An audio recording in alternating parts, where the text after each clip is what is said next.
درود و سپاس فراوان از یگان خالق هستی و نور جهان مولایم عیسی مسیح کلام خدا رو برای من باز کرد. من سمیرا کیهان، شاید کمتر کسی بتونه در مورد تغییر دینش صحبت بکنه، ولی من چون از ایران خارج شدم و میتونم آزادانه در مورد تغییر دینم صحبت کنم، تصمیم گرفتم شهادتنامه‌مو به تصویر بکشم تا کسانی که مثل من از دین اسلام گریخته و در خلأ بیدینی به سر میبرن با عشق و عشق محبت در مسیح آشنا بشن. متاسفانه من در کشوری به دنیا آمدم که دین به من تحمیل شد و باید تا زمانی که نفس میکشیدم از اون پیروی میکردم. هیچ وقت فراموش نمیکنم وقتی در سن 9 سالگی بودم به من گفتم که به سن تکلیف رسیدم و باید تمام فرامین دینی رو به طور کامل انجام بدم. من گفتن نماز بخونم، روزه بگیرم، دعا بخونم و اگر این کارها رو انجام ندم در آتش جهنم میسوزم و دچار عذاب خواهم شد. ولی من یه فرزند بچه شیطونی بودم که هیچ درکی از حرفای اونا نداشتم و هیچ لذتی هم از انجام دادن اون کارها نمیبردم. همیشه از طرف اولیای مدرسه مورد تحقیر و توهین قرار میگرفتم و گاهی اوقات از این عذاب آتش جهنمی که هر روزه برای من تکرار میشد، من شبانه به آغوش مادرم پناه میبردم تا به آرامش برسم. این شرایط هم با من بود که من به سن 13-14 سالگی رسیدم و متوجه شدم با مسائلی روبرو هستم که برای اینکه توسط دوستانم و جامعه طرد نشوم باید اون کارها رو انجام بدم. و چون من همیشه به خدا معتقد بودم و همیشه دنبال آروم کردن این آتش درونیم بودم، خب رو آوردم، سعی کردم نماز بخونم، روزه بگیرم، دعا بکنم، ولی اینها نه تنها به من آرامش نداد بلکه روز به روز منو از دین سرتر میکرد. این کلام منو به خدا نزدیکتر میکنه، ولی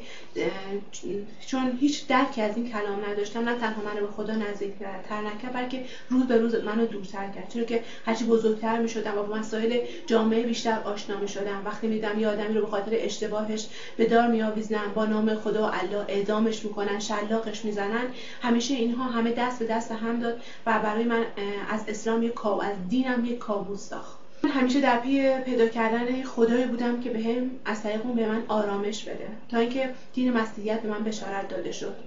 کتاب و جزواتی که در اختیارم قرار گرفته بود رو مطالعه کردم و خوندم و بعد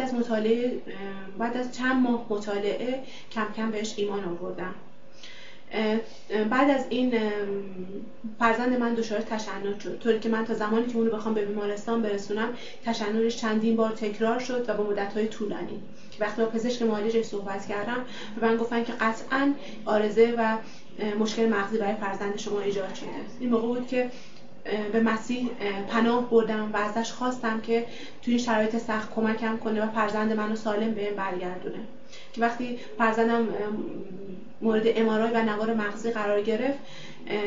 ناباورانه پزشکش به من اعلام کرد که هیچ گونه عارضه و مشکل مغزی برای فرزندم ایجاد نشده.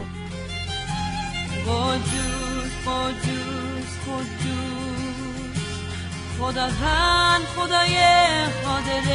مطلق که بود و هست و می‌آید، بود پر از جلالت آسمان و زمین.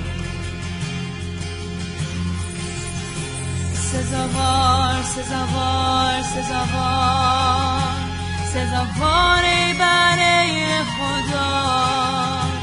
که خون خود را فدا کردی،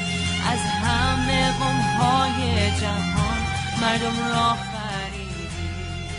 با محبت مسیح و در کنار خودم حس کردم و فهمیدم منو به عنوان فرزند خودش قبول کرده و از اون به بعد بود تصمیم گرفتم که این پیام عشق و محبت و آرامش رو به بقیه دوستانم که در خلأ دینی